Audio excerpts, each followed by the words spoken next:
The Wind in the Willows by Kenneth Grahame. Chapter 2. The Open Road. "Ratty," said the mole suddenly, one bright summer morning, "if you please, I want to ask you a favor." The rat was sitting on the river bank, singing a little song. He had just composed it himself, so he was very taken up with it, and would not pay proper attention to Mole or anything else. Since early morning he had been swimming in the river, in company with his friends the ducks. And when the ducks stood on their heads suddenly, as ducks will do, he would dive down and tickle their necks just under where their chins would be if ducks had chins, till they were forced to come to the surface again in a hurry, spluttering and angry and shaking their feathers at him, for it is impossible to say quite all you feel when your head is under water. At last,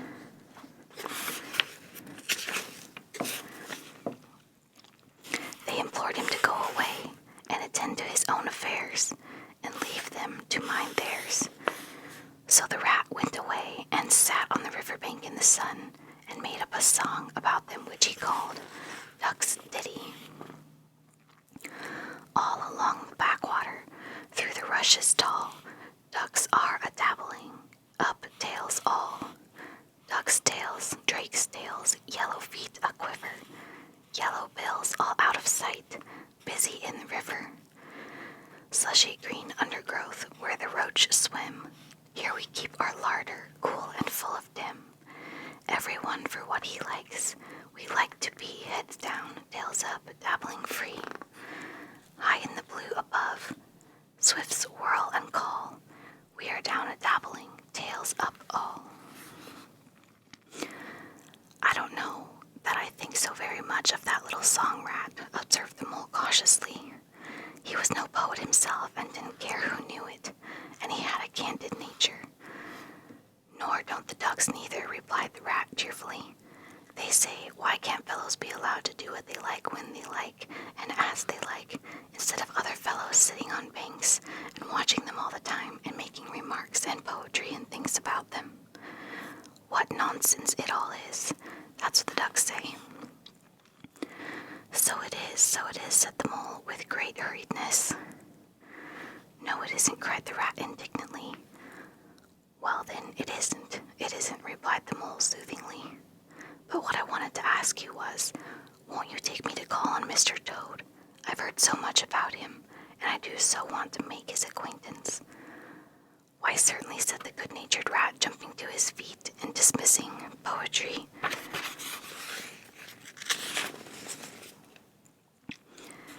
from his mind for the day. "Get the boat out and we'll paddle up there at once. It's never the wrong time to call on Toad. Early or late, he's always the same fellow, always good-tempered, always glad to see you, always sorry when you go."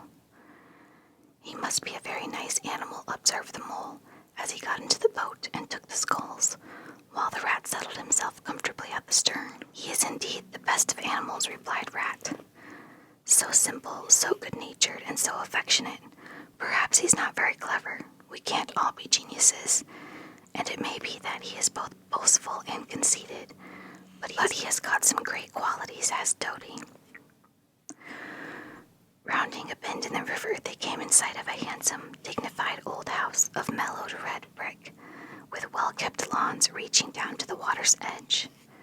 "There's Toad Hall," said the rat, "and that creek on the left, where the notice board says private, no landing allowed, leads to his boathouse, where we'll leave the boat. The stables are over there to the right. That's the banqueting hall you're looking at now. Very old, that is. Toad is rather rich, you know, and this is really one of the nicest houses in these parts, though we never admit as much to Toad." They glided up the creek, and the mole shipped his sculls as they passed into the shadow of a large boathouse. Here they saw many handsome boats, slung from the crossbeams or hauled up on a slip, but none in the water, and the place had an unused and deserted air. The rat looked around him.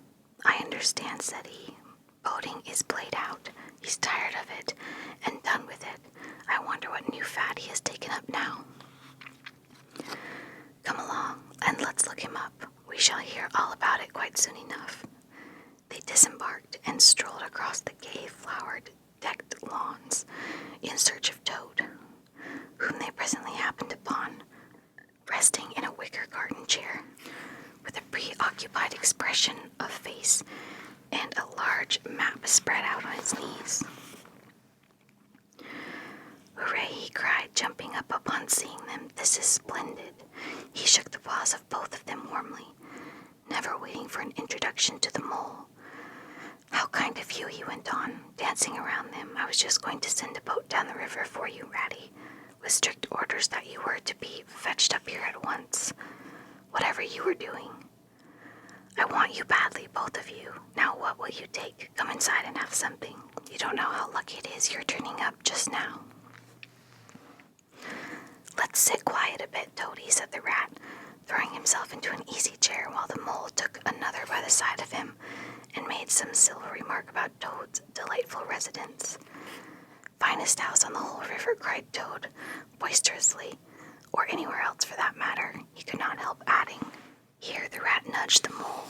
Unfortunately, the Toad saw him do it and turned very red. There was a moment's painful silence. Then the Toad burst out laughing.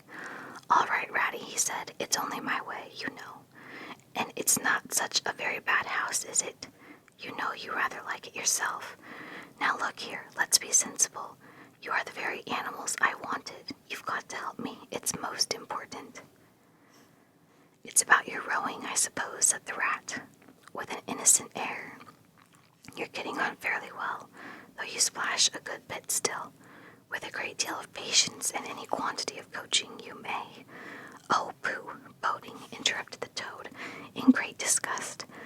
"Silly boyish amusement. I've given up that long ago. Sheer waste of time, that's what it is. It makes me downright sorry to see you fellows, who ought to know better, spending all your energies in that aimless manner. No, I've discovered the real thing, the only genuine occupation for a lifetime. I propose to devote the remainder of mine to it, and can only regret the wasted years that lie behind me squandered in trivialities. Come with me, dear Ratty, and your amiable friend also, if he will be so very good, just as far as the stable yard, and you'll see what you shall see."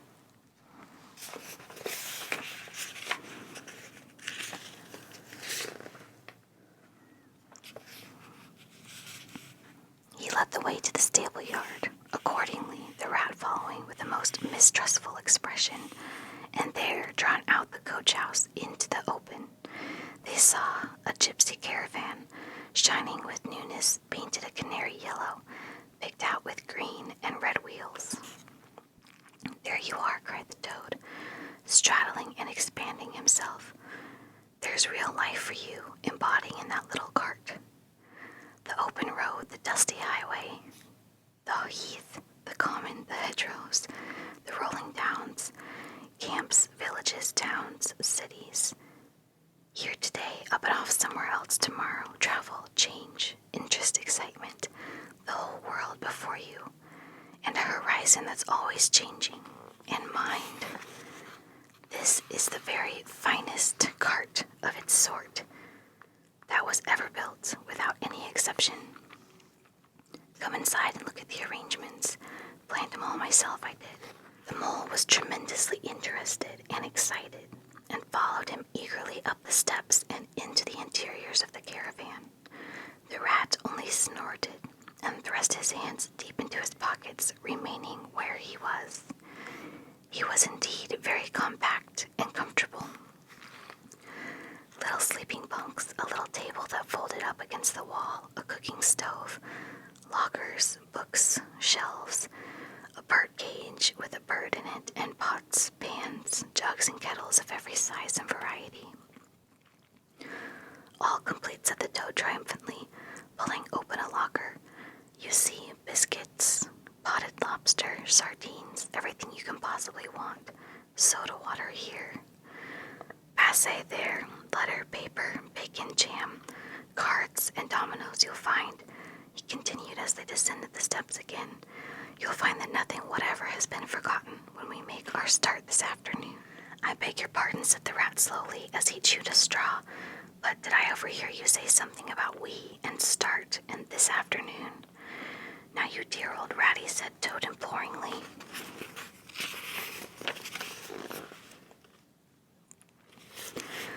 "Don't begin talking in that stiff and sniffy sort of way, because you know you've got to come. I can't possibly manage without you. So please consider it settled, and don't argue. It's the one thing I can't stand. You surely don't mean to stick to your dull, fusty old river all your life, and just live in a hole, in a bank, and boat. I want to show you the world. I'm going to make an animal of you, my boy." "I don't care," said the Rat doggedly. "I'm not coming, and that's flat. And I'm going to stick to my old river and live in a hole and boat as I've always done. And what's more, Mole's going to stick to me and do as I do, aren't you, Mole?" "Of course I am," said the Mole loyally.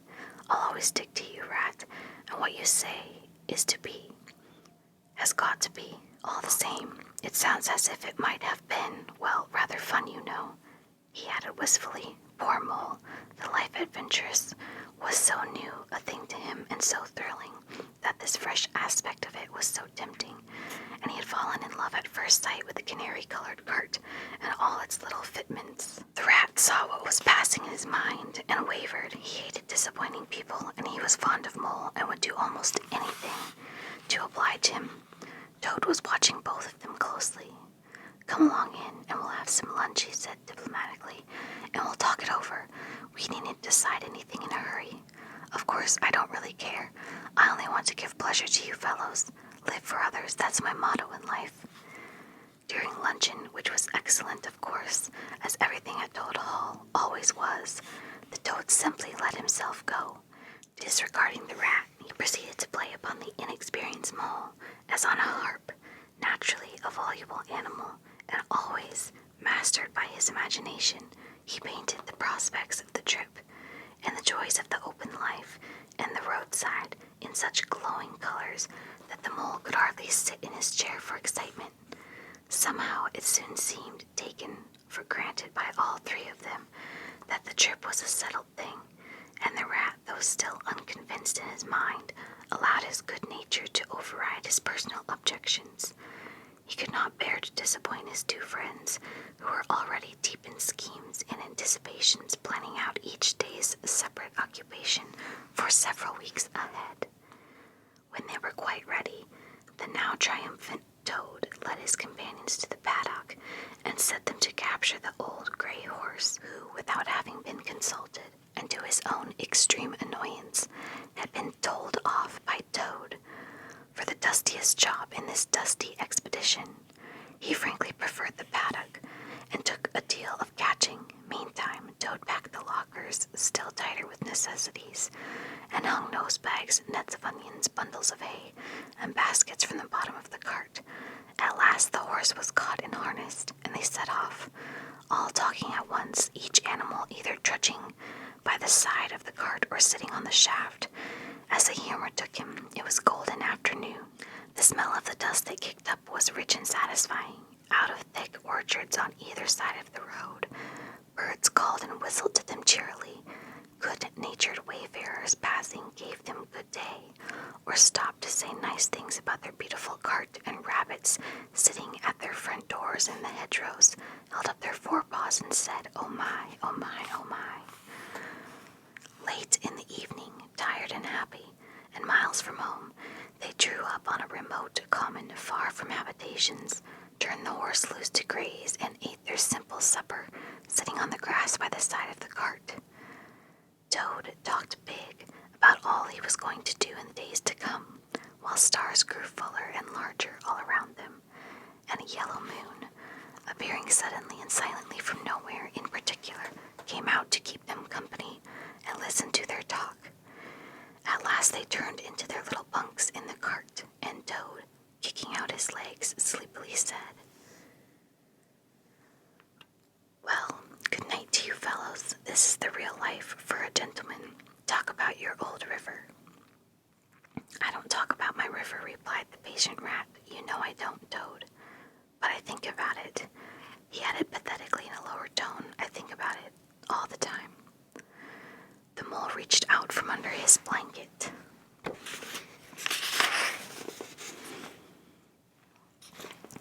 Felt for the rat's paw in the darkness and gave it a squeeze. "I'll do whatever you like, Ratty," he whispered.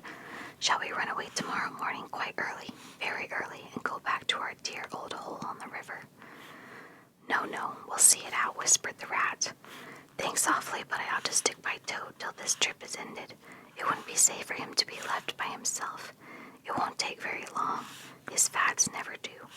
Good night." The end was indeed nearer than even the rat suspected.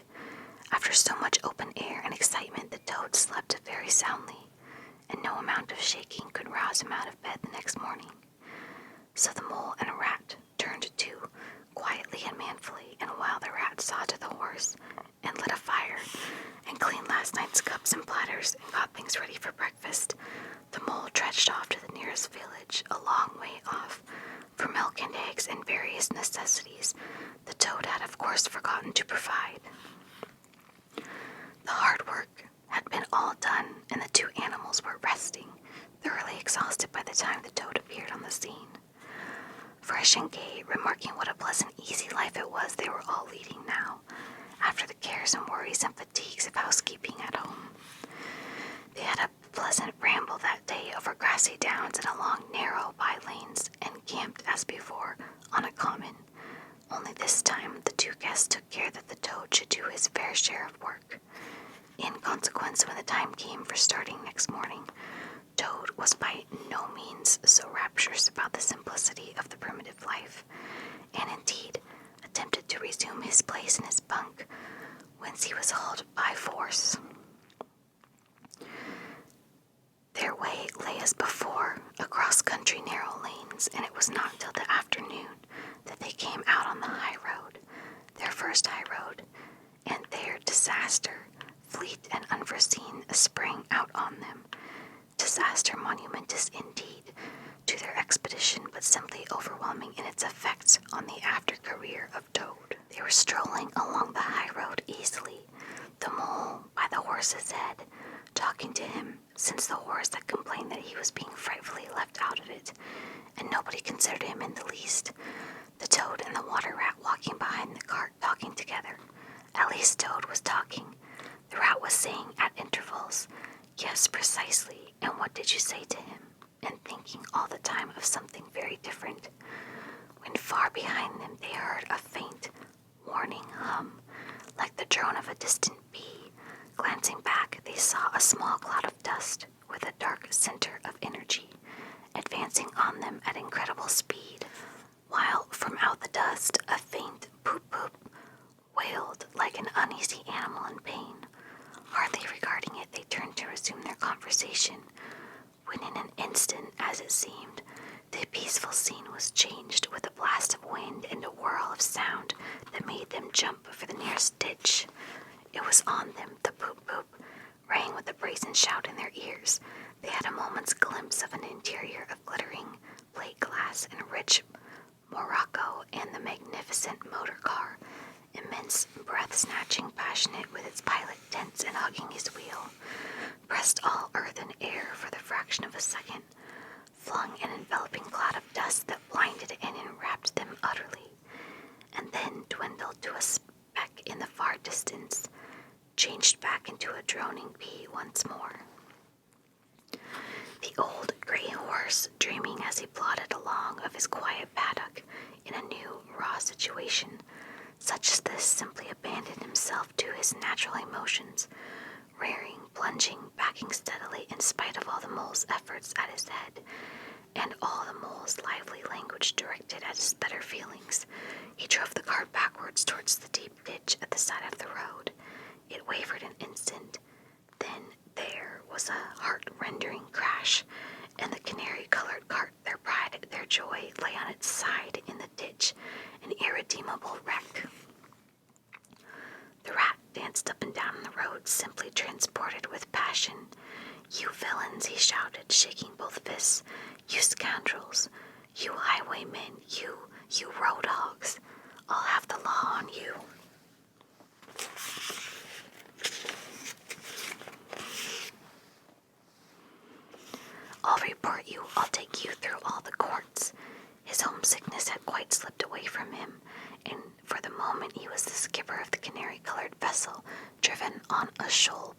reckless jockeying of rival mariners, and he was trying to recollect all the fine and biting things he used to say to masters of steam launchers when their wash, as they drove too near the bank, used to flood his parlor carpet at home. Toad sat straight down in the middle of the dusty road, his legs stretched out before him, and stared fixedly in the direction of the disappearing motor car. He breathed short, his face wore a placid, satisfied expression, and at intervals he faintly murmured, "Boop, boop." The mole was busy trying to quiet the horse, which he succeeded in doing after a time. Then he went to look at the cart on its side in the ditch. It was indeed a sorry sight.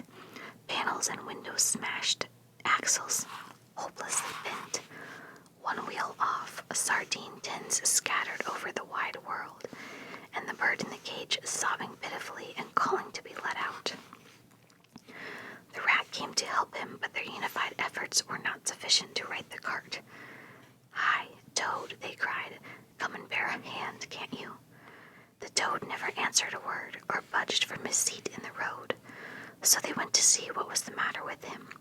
They found him in a sort of trance, a happy smile on his face, his eyes still fixed on the dusty wake of their destroyer. At intervals he was still heard to murmur, "Poop, poop."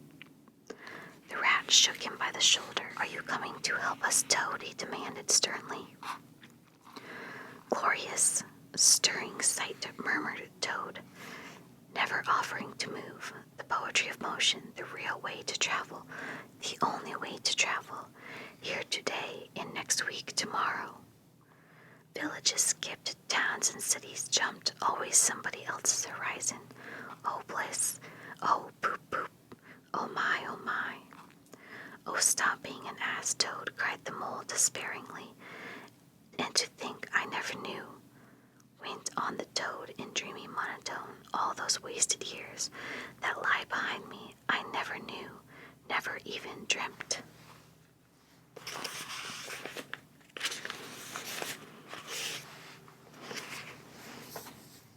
But now I know, now that I fully realize, oh, what a flowery track lies spread before me. Henceforth, what dust clouds shall spring up behind me, as I speed on my reckless way. What carts I shall fling carelessly into the ditch in the wake of my magnificent onset. Horrid little carts, common carts, canary-colored carts. "What are we to do with him?" asked the mole of the water rat. "Nothing at all," replied the rat firmly, "because there's nothing to be done. You see, I know him from old. He is now possessed. He has got a new craze, and it always takes him that way in its first stage. He'll continue like that for days now, like an animal walking in a happy dream, quite useless for all practical purposes. Never mind him. Let's go and see what there is to be done about the cart." A careful inspection showed them that even they succeeded in righting it by themselves, the cart would travel no longer. The axles were in a hopeless state, and the missing wheel was shattered into pieces. The rat knotted the horse's reins over his back and took him by the head, carrying the bird cage and its hysterical occupant in the other hand. "Come on," he said grimly to the mole. "It's 5 or 6 miles to the nearest town, and we shall just have to walk it. The sooner we make a start, the better." "But what about Toad?" asked the mole anxiously as they set off together. "We can't leave him here, sitting in the middle of the road by himself, in the distracted state he's in. It's not safe, supposing another thing were to come along." "Oh, bother Toad," said the rat savagely. "I've done with him." They had not proceeded very far on their way, however, when there was a pattering of feet behind them, and Toad caught them up and thrust a paw inside the elbow of each of them, still breathing short and staring into vacancy. "Now look here, Toad," said the rat sharply. "As soon as we get to town, you'll have to go straight to the police station and see if they know anything."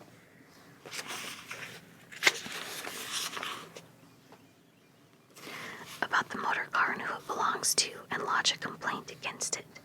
And then you'll have to go to the blacksmith's or a wheelwright's and arrange for the cart to be fetched and mended and put to rights. It'll take time, but it's not quite a hopeless smash. Meanwhile, the mole and I will go to an inn and find comfortable rooms where we can stay till the cart's ready, until your nerves have recovered their shock." police station. Complaint, murmured Toad. Me complain of that beautiful and heavenly vision that has been vouchsafed me. Mend the cart.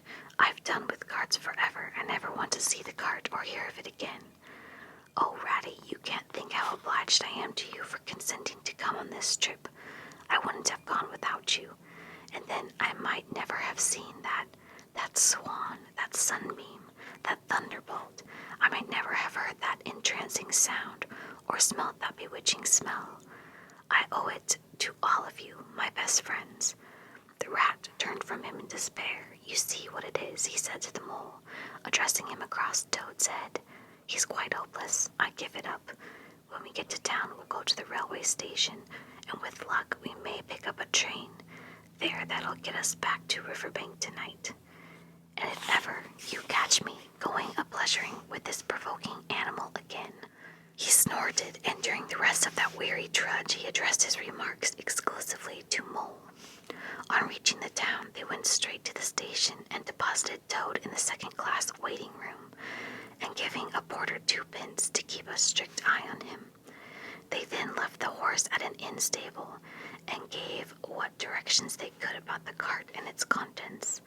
Eventually, a slow train having landed them at a station not very far from Toad Hall, they escorted the spellbound, sleepwalking Toad to his door, put him inside it, and instructed his housekeeper to feed him, undress him, and put him to bed. Then they got out on their boat from the boathouse, sculled down the river home, and at a very late hour sat down to supper in their own cozy riverside parlor, to the rat's great joy and contentment. The following evening, the mole, who had risen late and taken things very easy all day, was sitting on the bank fishing, when the rat, who had been looking up his friends and gossiping, came strolling along to find him. Heard the news, he said. There's nothing else being talked about all along the riverbank. Toad went up to town by an early train this morning, and he has ordered a very large, very expensive motor car.